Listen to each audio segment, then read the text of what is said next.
Earth Landscaping, and as you can see, we got a lot of leaves.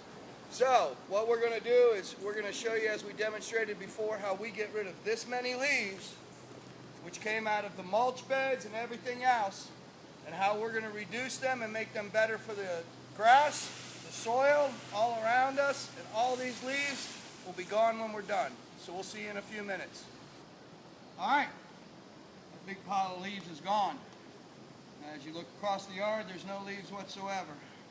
As you come in, you'll see what we do. It took approximately 12 minutes and some seconds, but what we do is basically all the leaves are shredded up really fine.